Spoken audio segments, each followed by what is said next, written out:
The Oscars are no longer a long, boring show full of white people. It's a long, boring show full of all people. And I'm just tired of, no matter how much progress is made, social justice warriors feeling the need to gaslight us as if none of it had happened. By this standard, you couldn't make Titanic today and hope to get nominated, or Braveheart, or Amadeus.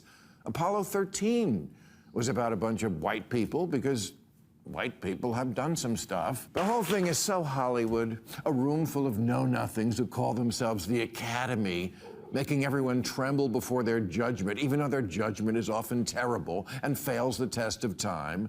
Maybe the hashtag should be Oscars So Wrong. Are you ready? Are you excited?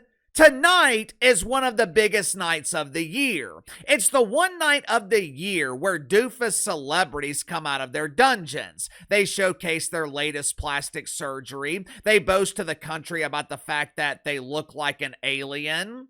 Hi, my name is Celestia. I live on the same planet as Candace Owens. It's the one night of the year where Hollywood once again proves how out of touch they are with the rest of the country. Because later tonight, on one of the broadcast networks, I didn't bother to look up which one because I honestly don't give a shit, and I don't think you guys do either. But later tonight, it's gonna be the 98th Academy Awards, or as they prefer to call it in Hollywood, the awards dedicated to men who used to be women named Oscar. For obvious reasons, I will not be watching the Oscars later tonight. My wife will have us watching the 4th season of Mormon Wives on Hulu. The show follows a group of Mormon women from Utah who refer to themselves as Girl Boss. They're married to scrubs who refuse to work and make their living by mooching off of their wives. Then they wonder why their marriages are a flaming ass fire. While I'm watching Mormon marriages headed for divorce, dozens of others will be watching the Academy Awards. If you're one of those dozens, I've got some great news for you. Instead of using the traditional stage, which features hanging turds along with gigantic photographs of pregnant dudes named Oscar, the Academy decided to redesign the stage for their special night this year. According to Vanity Fair, who spoke with one of the set designers as they were selecting their pronouns for the evening, the theme of the Oscars this year is centered around something or some dude named Zen, which is strange because I thought the show was centered around dudes named Oscar.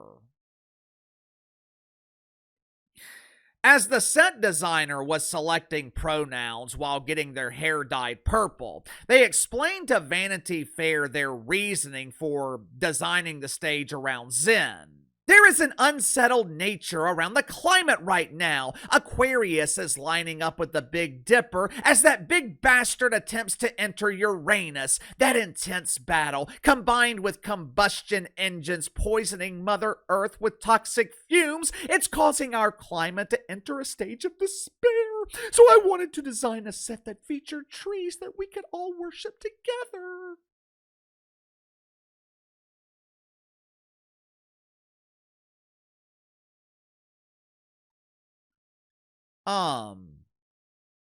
What?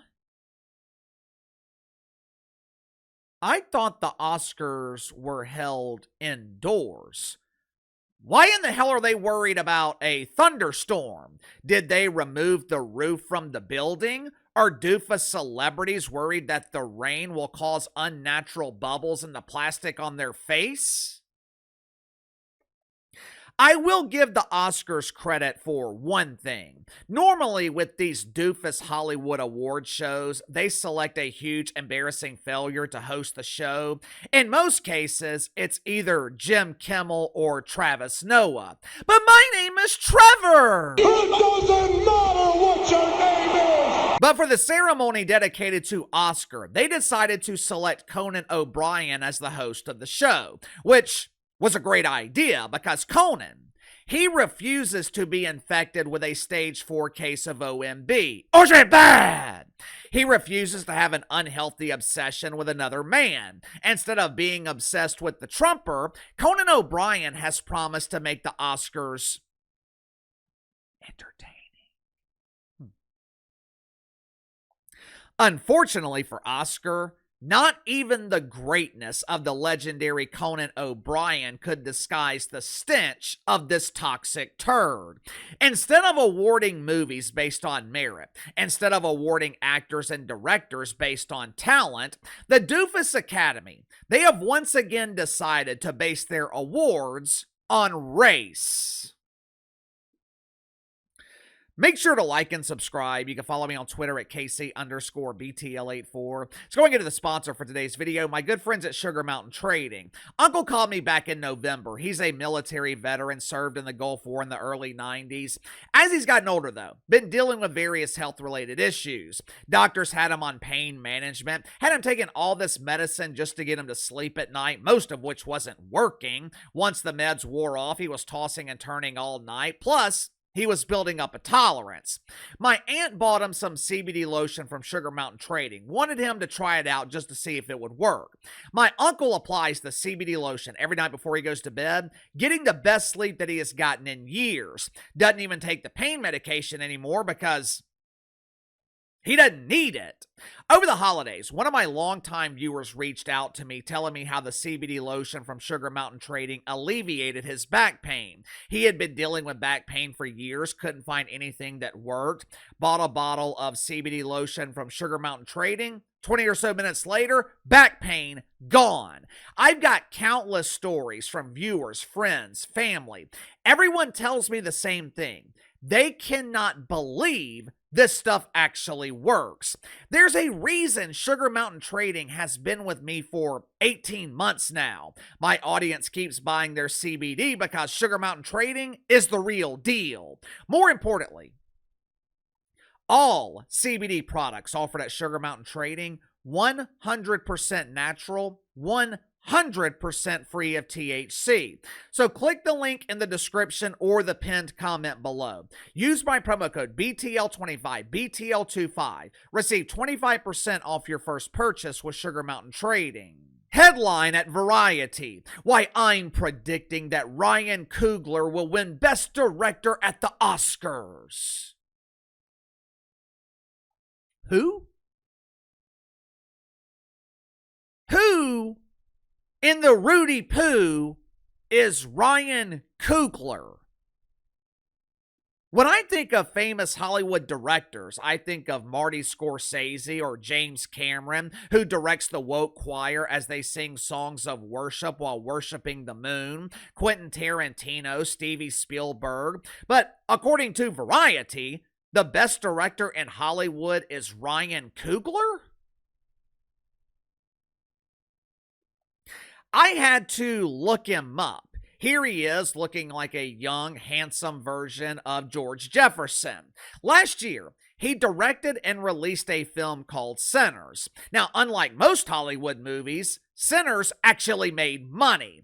Against a budget of around $200 million, Sinners generated almost $400 million at the box office.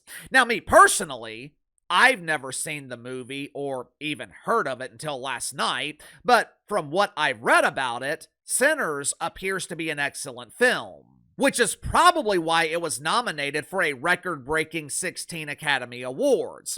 Now, that's the reason normal people would give as to why Sinners is breaking records.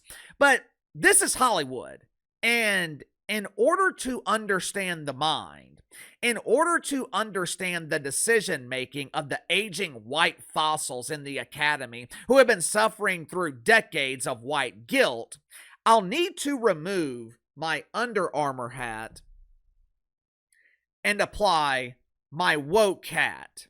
And I encourage all of you guys to do the same so we can all understand this together. Okay. Now that the woke hat is properly applied, let's try to understand why Variety believes Ryan Coogler should win the award for Best Director.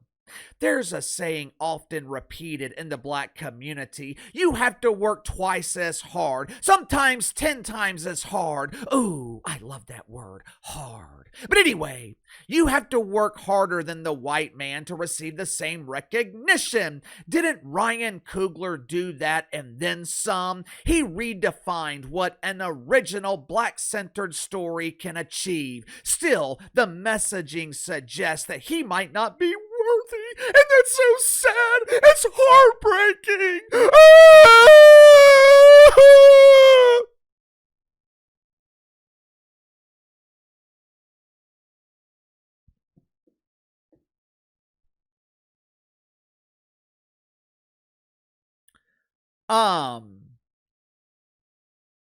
What messaging? Correct me if I'm wrong here. Over the last few years, I thought the messaging in Hollywood was based on diversity. I thought Hollywood valued diversity over talent. If that's the case, how could a film like Sinners be breaking records when it lacks diversity? According to Variety, Ryan Coogler should win every award at the Oscars because the moment demands it. What moment? Are you talking about the manufactured moment? Are you talking about this illusion that you're trying to create? If I'm Ryan Coogler, I would be pissed about this.